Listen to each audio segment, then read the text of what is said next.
I'm Cheryl Samuels, and I'm a senior student at the African Methodist Episcopal University. I study management and public administration. I'm also the CEO of Cheryl Shares.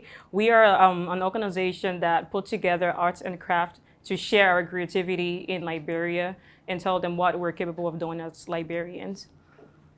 So,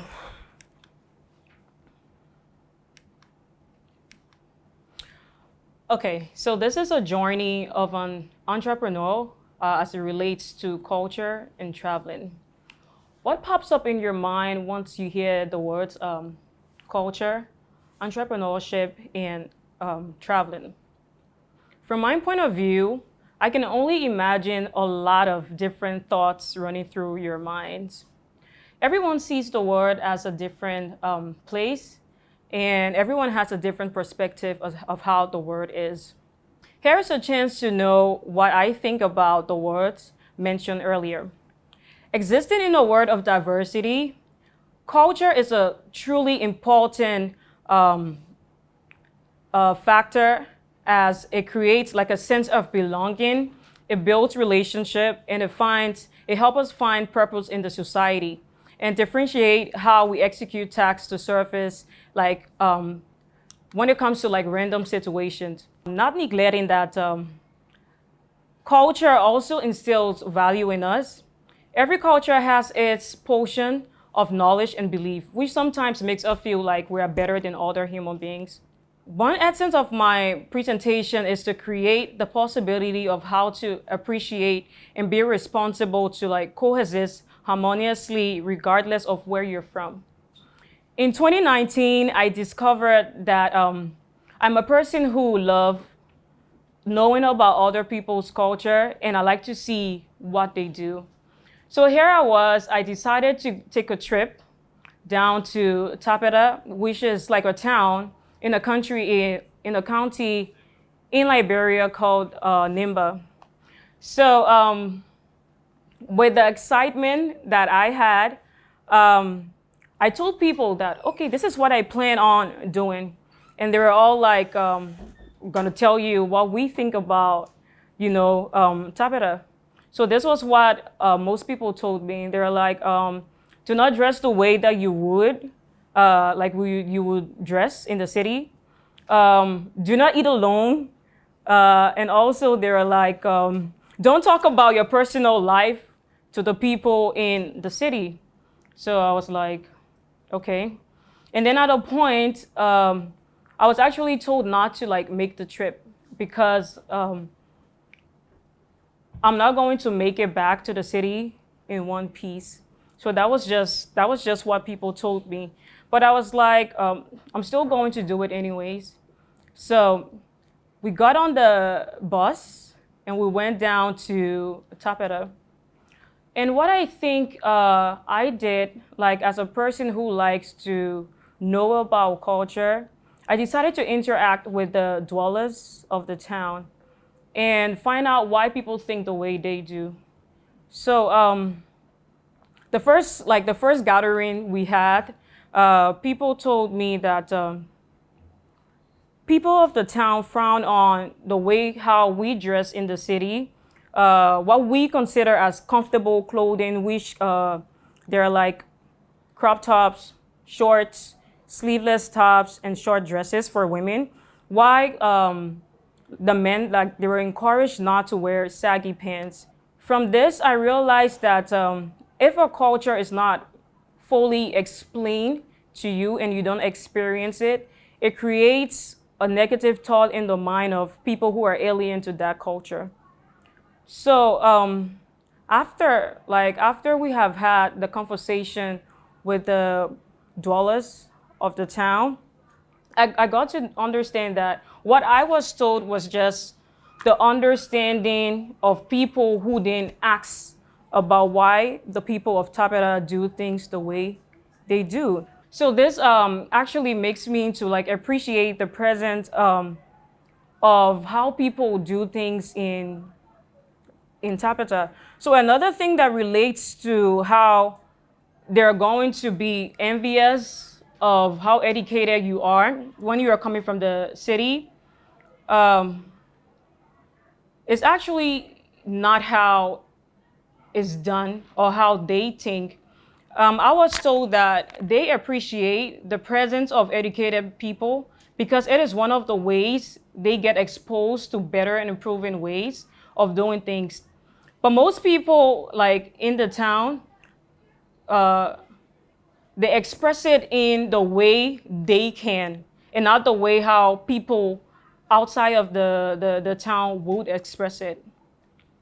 So everything is imperfect in and around the world, and individualism makes us and makes each and every one of us to have different experiences when we choose to explore. Have you ever imagined visiting a country where you don't speak the language, you don't have access to internet, and people around you also don't know how to speak the language? The question is like, how do you communicate your plight? Once again, I know that there are a lot of thoughts running in your head because it's a scary situation to think about. Yeah. And as easy as it might be to some people, it's really difficult when the reality hits. Now, language is a huge component of culture. It makes you aware of your surroundings, it makes you learn, it makes you navigate, and etc. It's like your first weapon of achieving and attaining anything, your primary tool of expression. In 2019, I made a decision to travel to Ivory Coast. And Ivory Coast is a francophone country that borders Liberia. My cousin and I, we took the challenge to travel by road because I was obsessed of experiencing every inch of the journey, wanting to see how things are done at the border of another country, and finding out how the road networks are similar or how they are different. It was a long and exhausting ride, but the journey was knowledgeable and eye-opening. Fast forward, we arrived at our apartment where it was only occupied by English speakers, people from Liberia, people from Ghana, and people from Nigeria who wanted to own their own experience, forgetting to know that they are not native French speakers. As the day went by, we decided to go out as a strong team. And the strategy was using every little knowledge of French to transmit a complete thought in order for us to navigate the city of Abidjan. We did try our best actually to fit in, but there was something culturally different in the way that we were. We didn't have the accent as every local Ivorian, and our choice of words, they were all very, very different. So obviously they knew that we weren't part of them. So most of the locals also saw this as a chance to help us get certain needs and help us to navigate in the country, while others saw it as an opportunity to scam and use us. Yeah, so I guess that's really, really relatable. Yeah. So many a times when you stay in like a foreign country, the act of deception is bound to happen to you, no matter how smart you think you are. And the reason for this is because our brains experience a flow of optimism bias, which gave us the belief that we are less likely than others to experience negative events and more likely to experience positive ones. 75%, if not 100% of people in the audience have experienced tons of different cultural shocks as they travel around local places in other countries. Traveling gives us the chance to try and experience new things that will either break or make us. Although we can learn almost if not anything about a country on the internet, traveling gave us like a hand-on-deck experience far away from illusion and uncertainties. The euphoria of traveling means getting documentation approved, visa approved, ticket confirmed, accommodation reserved, and vehicles ready for pickup. The longing to try yummy cuisines, creating fun memories, and meeting new people allow me to return as a renewed person with an appreciated perspective to life. Broadening your horizons with all of the adventures from traveling and knowing about the culture of another country leaves you open-minded, which is a great characteristic to possess, enabling you to put aside your differences, learn and cope with new surroundings. On the flip side, with everything in life, being good at one thing often means you won't be as good as another thing. But the idea of having advantages and disadvantages tend to come together, but for different reasons at a specific time. A common argument is if you are not strong enough to handle the impact of open-mindedness, it causes you to lose your true self because you accept everything. While this might be true in some cases, it might be better attributed to faulty logic or reasoning. I have always been an open-minded person, and I will share what happened to me back in 2021 when I traveled to Nigeria for an internship. Here I was, very excited of traveling to a country that has always been on my bucket list. I was extremely interested in knowing about the country as it relates to culture, food, language, history, educational system, politics, and how they resolve conflicts. There were so many new skills that I developed, such as excellent work ethics, efficient organization, and effective decision-making skills. Against the backdrop of my misconstrued perception of the Nigerian behavior from the movie and the music, I started to naively behave like what I thought the culture is. I would tend to call attention to myself whenever something is happening, for witness to be aware of the message that for witness to be aware of the message I was about to give out to the offender, and telling him that I'm not afraid to show everyone what is unfolding and what he or she did, as it depicts in the news that happened in the country, which actually works for them. The strategy to quickly notice the change in behavior towards the approach of certain things and not lose yourself is knowing the right way to execute newly acquired ideas from what you have been exposed to. By finding the balance between what you gain and embracing who you are, which consists of being aware of your values, your belief, your limits, and your strength. Through deep reflection of how you became the person that you are. From an entrepreneurial stance, recognizing your strength creates an unstoppable belief in yourself and how you envision the world. Because these are internal factors, resources, and abilities that supports a successful outcome, giving you a competitive advantage. From my days in high school to university, I have learned that one of the key theoretical ways of utilizing strength as an entrepreneur is identifying your strength, because we are incapable of using what we don't know. After realizing these capabilities, it is when you now practicalize it by being bold in the way that you push boundaries. I found strength in being creative, adventurous, self-confident, curious, and honest, because it gave me a life of fulfillment. Being able to design a life that is in the line of your ideal destiny is quite difficult. But stepping out of your comfort zone opens a wider space for opportunity, for growth and forward movement. Sometime earlier in 2022, I decided to sign up for an internship in Ghana that was purposely meant for science students. Being a student of art and business, the experience was the least I expected to stand out in, because most of what I've known and studied have been from a perspective of Abraham Maslow, Elon Musk, and Max Weber, and not from an Isaac Newton or Albert Einstein perspective.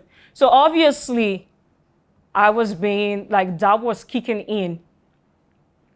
Being aware of my curiosity, I challenged myself to work in that environment anyway.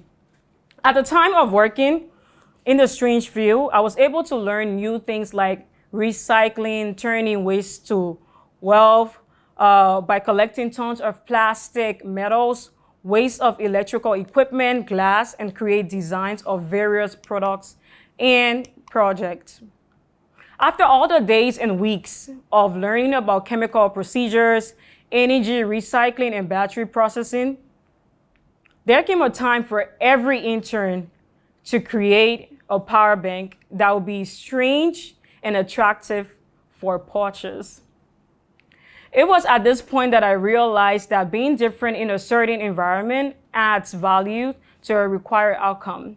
I integrated the scientific process along with the artistic technique of extracting cells from old computer batteries, applied the right type of battery connection, building a suitable frame for the circuit, and lastly, adding a unique touch of African fabric to the power bank, which seemed impossible to everyone at work because they have never had an art and business student in their space to boost creativity. As the team did the publicity for the newly rebranded power bank, calls for purchase started blowing up the office phones. There I was, extremely proud of myself for making the decision to explore a new discipline and share my artistic insight with my team for an effective cause. My recent trip to Kenya, which is a country in East Africa, was one of the most fascinating in terms of cultural development and the rich variety of conducive environment factors. I say this because when I thought I have seen a lot from my previous travels, the aura of this nature preserving country instantly changed the thought that I had. As it was my first experience of traveling outside of West Africa, the country first sold itself to me the moment we landed at the airport.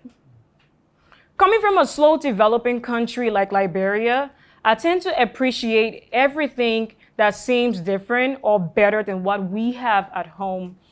At the airport, I was firstly captivated by the size. Crazy, right? I was firstly captivated by the size, the amount of passengers' activities that were taking place, the availability of internet, and the swift accessibility to own a SIM card and request a safe and convenient ride by using Bolt and Uber, which are like transportation companies brought to you by using their corresponding apps. So this was just how like fascinating everything was for me. But as an entrepreneur, I also just didn't go like to go and tour. I also use this as a medium to make connection with local artisans, to be able to know how their fashion life is. Since I am an art and craft entrepreneur, so I've got to know local artisans and make solid connections for me to be able to buy products and bring it back home for my enterprise to be exposed to diversity of culture as it relates to the products. So as you have experienced this journey with me and reflected on the beauty of traveling and experience different culture from an entrepreneurial point of view, I hope that being aware of how culture is an extremely vital factor of how people communicate, react, and grow as individuals, it helps fill out the gaps and encourage you to jump on the next flight, jump on the next train, jump on the next bus, and start an